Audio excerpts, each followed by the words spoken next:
Let's turn our attention to a topic that is really already playing a role in shaping the next generation of leaders, and that is social media and how it impacts our brains, our happiness, and our lives more generally.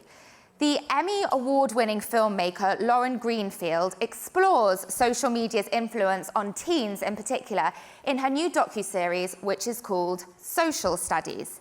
It offers a really intimate look at a diverse group of LA high schoolers, revealing how social media shapes their lives from really joyful moments to quite harrowing consequences.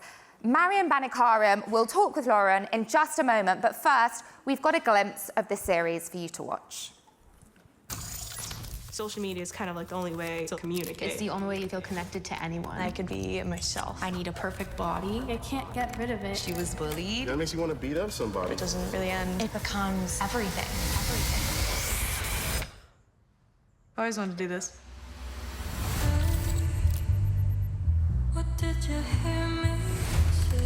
I hope to document the first generation that had grown up with social media their entire lives. What did you hear me say? Teenagers from Los Angeles agreed to share their private accounts and their digital experiences. School is starting. How many of you were asked to send a nude of yourself? If you put out content like Kim Kardashian did, maybe you'll get famous. My social media consumption is 12 hours a day. You edit your body to be something it's not. One of the major beauty standards is you kind of have to be Caucasian. People would just call you the N-word. So I took action, and they took my whole account down. It's frightening to see how sexualized some of these images are. I sort of don't want to look at my kids' TikTok. Gorgeous! The more time I spend on social media, the more anxious I feel. It is so scary that we are allowed to actually do this. Social media has a role in everything, doesn't it? It's hard to figure out what you want, but you know what social media is telling you to want. There's so much hate. It did affect me a lot. Social media took a toll on me, but I'm not alone in this. It's up to us to figure out how we can still be people.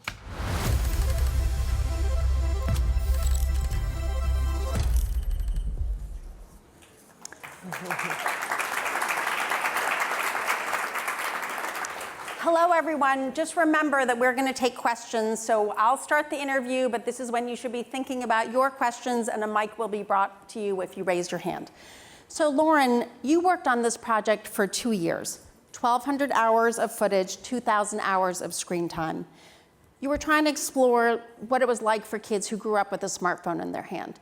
What surprised you the most about this project? Oh my gosh, a lot of surprises. I mean, I have been looking at youth culture for 30 years. My first book, Fast Forward, Growing Up in the Shadow of Hollywood, looked at some of the similar things, the influence of fame, the influence of materialism, the importance of image. And what I saw was just everything amplified to the nth degree, that a big part of childhood now is about getting fame, getting likes, doing branding, cultivating an image.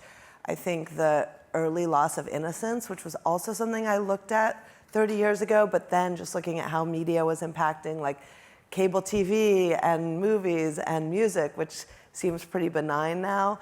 Now the loss of innocence comes when one gets their smartphone and basically the whole world is kind of coming at them. You told me that when you started, you had a 14-year-old son and a 20-year-old son, and you were surprised at how there was a difference between a 14-year-old's experience and a 20-year-old's experience. What does that mean? Yeah, that was like really an inspiration for going back and looking at this thing, because I saw that my 14-year-old was a different generation than my 20-year-old. That my 20-year-old used social media to talk to friends a little bit, but he was really a reader. And my youngest, we had constant battles about screen time. He gets all his news from TikTok. And I saw that it was an addiction. Well, I also saw him getting depressed from it during COVID when screen time increased. So I really wanted to look at what is this thing that they're looking at. And the unique part about the series is that the kids gave us access to their phones. And so we see that, all of that content in real time, and it's all in the kids' point of view, teenagers' point of view. There are no experts, they're the experts. You not only got access to the kids and their digital habits, not just their social habits, you also got access to parents. How were you able to get them to open up to you in the way that you did? Because they're pretty open. I mean, I actually didn't start thinking the parents would be a part of it at all. I thought it would be more like Charlie Brown, where we just kind of see them in the background. But I think, first of all, I came into this as a parent, not knowing that much. And what I saw that was so shocking was how caring, loving parents are completely clueless about what's going on, often right next to them. And so I think... Sorry, clueless about what exactly? About this social media life, which I think is the biggest cultural influence on young people's lives, like bigger than parents, bigger than school, bigger than peers. And it's like a black hole where parents don't know what's going on. You talk a lot about sort of social media and comparison culture. And I thought that was a really interesting insight into what's driving a lot of the anxiety. What does that mean? Yeah, I mean, one of the things that's so toxic is the constant comparison. And teenagers have always dealt with insecurities. Am I popular? Can I be in the popular group? Do kids like me? Comparing against other kids in their friend group, against a popular group, against the kids in the school. Now young people are comparing themselves against every peer in the world. And often those peers are Facetune, photoshopped, manufactured, not real. So when it comes, and it's not just beauty, although beauty and body image was a huge thing, but also college pressure, also all kinds of comparisons. It's constant. Even one of the surprising things was that mental illness, in addition to exploding, is also a trend. Well, actually, you actually talked about suicidal ideation and how there was a Reddit that told you how to commit suicide. What was that all about? This is a little bit of a spoiler for episode 5. Sorry. But yeah, I mean, I think what the algorithm does is it takes you, it kind of, and the teenagers are very aware of this, it kind of exploits your most private and delicate vulnerabilities. So it takes you by the hand and shows you how to do things. And sometimes that can be how to have a good eating disorder, how to be sicker, how to take action on suicidal thoughts. Kind of the worst things that we can imagine, it will take you there. So it's 5 episodes. I highly recommend watching it because, you know, it is a world we don't live in the same way. In episode 5, Jonathan says, social media is our lifeline, but it's also a loaded gun. I think it's hard sometimes for parents or adults to understand what we're going through, even though they care. What role can parents play, since it really isn't the world in which we grew up? Yeah. I mean, I think the first thing is parents need to know what's going on. I hope parents watch the series, watch it with your teenagers. We did an educational curriculum. We did a parent guide to spark conversation. Sometimes I hear from parents what Danny says in the trailer, which is, I almost don't want to know.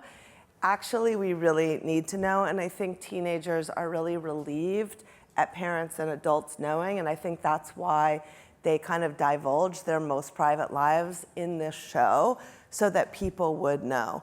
So I think there's actually a lot that parents can do, but I also don't think it's fair to have it be on parents or on kids. I feel like I got into the battle with my son about screen time. I feel like that's the first thing we go to, is kind of blaming the victims.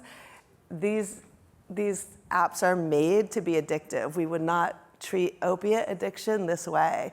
And so to have it fall so squarely on the individual, I think does not work. We need collective action, both in schools, parent groups, regulation, corporate responsibility, all of it.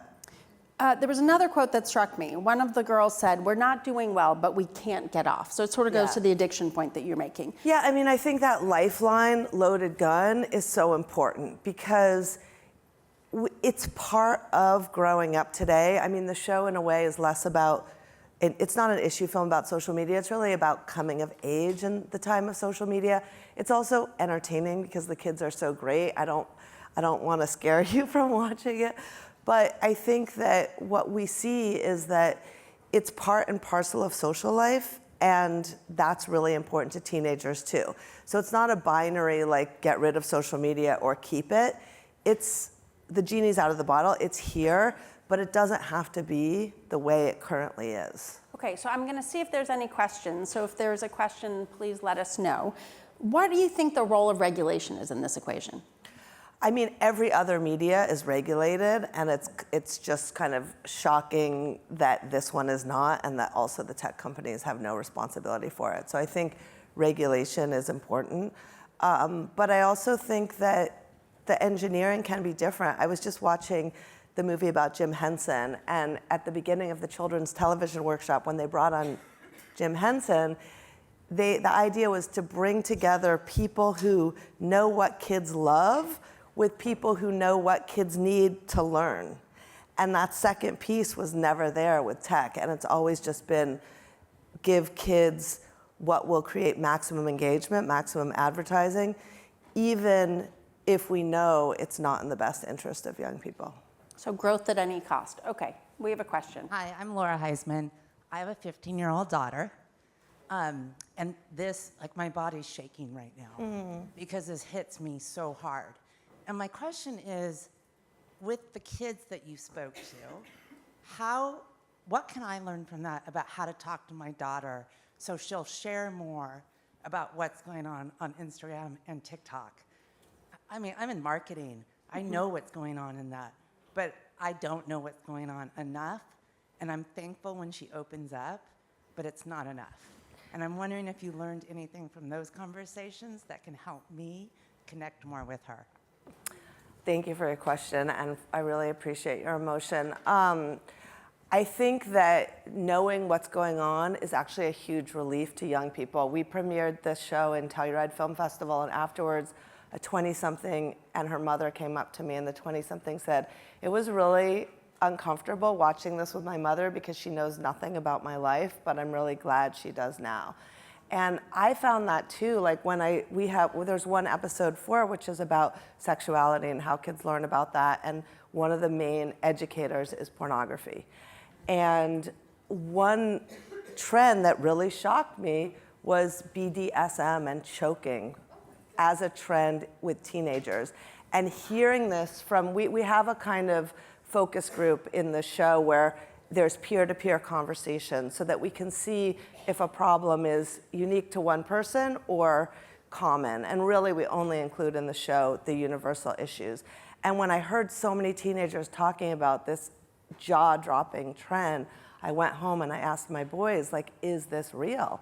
And they validated it. Is this, she means, is the choking thing real? Yeah, and they validated it. And so I think, and I feel like it was a relief for them to talk about it because it's uncomfortable. And I think that that's why we did this parent guide, because I think having conversations is so important. And also at school, like one of the reasons we did this kind of roundtable discussion is the teenagers so wanted to talk about it and so wanted to know that they were not alone. Almost every teenager in the project said if they had a choice, they would rather be in their parents' generation before the phone. So 22 million Americans are age 15 to 19. They could be your kids, your employees, your consumers. What do you think we need to understand to really bridge this divide beyond sort of like reading the parent guide? I mean, I think we need to address what is a massive mental health issue, which has kind of been under the radar. I mean, the therapists that we've showed it to have started to cry. Like, there are not even enough therapists. So I think it's an urgent issue that we need to deal with. I feel like for this generation, the important thing is finding out about it. For the next generation, I think there is movement towards change. It's entirely possible, and I hope that that happens. Okay, so unfortunately, I know you're gonna have a lot of questions, and actually that's one of the reasons Lauren's staying for dinner. So I hope you find her, because we've definitely been given we're done with time. Thank you, Lauren. Can I add one thing? I just wanna say we do need your help. This is an incredible room of marketing professionals, and young people don't watch Hulu and FX. they watch TikTok. And so we need your help in spreading the word, in doing a digital advertising campaign, in getting the curriculum into every school in America, and in really facing this issue. Sasha's here. So listen, I want you to find Lauren. I want you to watch the 5-part episode. It really is the beginning. It's still rolling out now, and it's on Hulu and FX. Yeah, really good question. Common Sense Media recommends 14+ and gave it their highest approval.